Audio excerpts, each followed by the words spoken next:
This is a story about Mr. Daydream. You know what he looks like, don't you, because you've seen him at the beginning. It's also a story about a little boy called Jack. And you don't know what he looks like, so here's a picture of him. Now, Jack was a very well-behaved little boy. He always ate up his lunch. He always went to bed when he was told. He always said please and thank you. But Jack was a daydreamer. Whenever he was supposed to be thinking about something, he found himself thinking about something else. Daydreaming. One day, Jack was at school. He was sitting at his desk, listening to the teacher talking about history. Suddenly, out of the corner of his eye, Jack saw something outside the window on the grass in front of the school. It was a small, cloud-shaped something. Jack couldn't believe his eyes. The figure looked at Jack, looking at him, smiled, and waved. Jack looked at his teacher, who was still talking. Then he got up, quietly, ever so quietly, and slipped out. He crossed the grass to the strange-looking, cloud-shaped figure. "Hello," he said. "Who are you?" "Oh, I'm Mr. Daydream," said the figure. "What's your name?" "Jack," said Jack. I'm going off on an adventure," Mr. Daydream said to Jack. "Would you like to come with me?" "Oh, yes, please," replied Jack. "Very well, then," said Mr. Daydream. And putting two fingers in his mouth, he let out the loudest whistle Jack had ever heard in his whole life. A huge bird swooped down out of the sky and landed beside Jack and Mr. Daydream.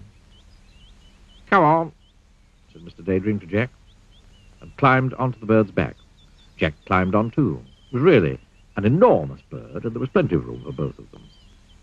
"Hold on," said Mr. Daydream. Jack held on, tight. The huge bird flapped its huge wings, and suddenly they were high up in the air. They flew over fields and farms and towns and hills and trees and valleys until they were far, far away from Jack's school.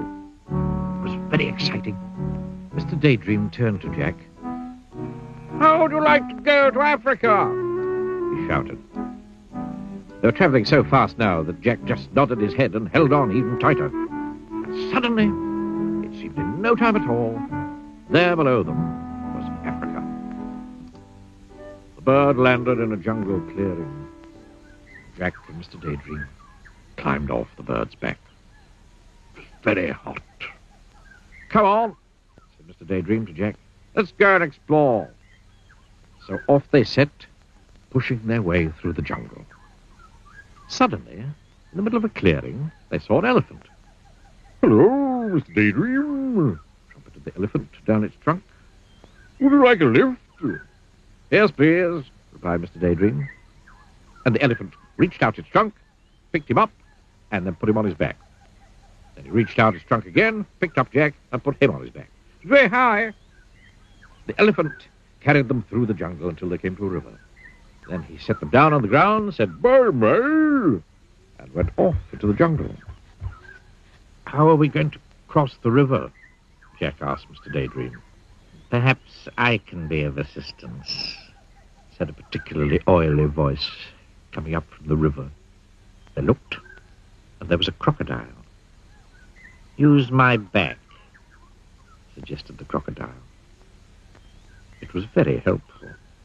They were halfway across the river on the crocodile's back when the crocodile grinned a rather nasty grin.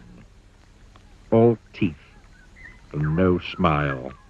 Then, flicking his enormous tail and shooting Jack and Mr. Daydream up into the air, the crocodile opened his horribly large mouth and waited.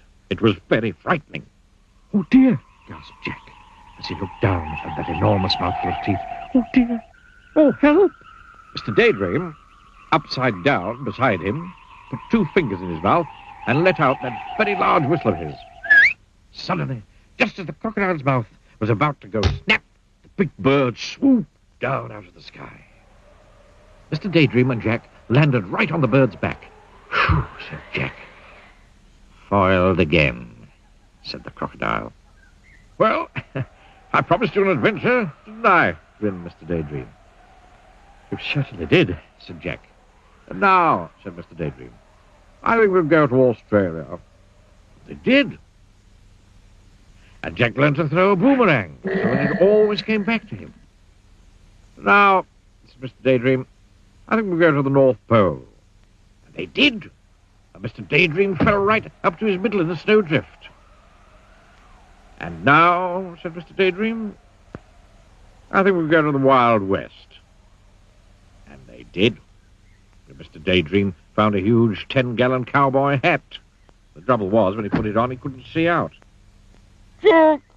He called from underneath the hat. Jack! Jack! Suddenly, Jack realized that it wasn't Mr. Daydream saying his name. It was his teacher. And Jack wasn't in the Wild West.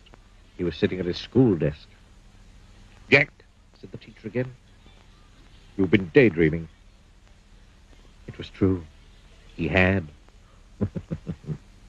Or had he?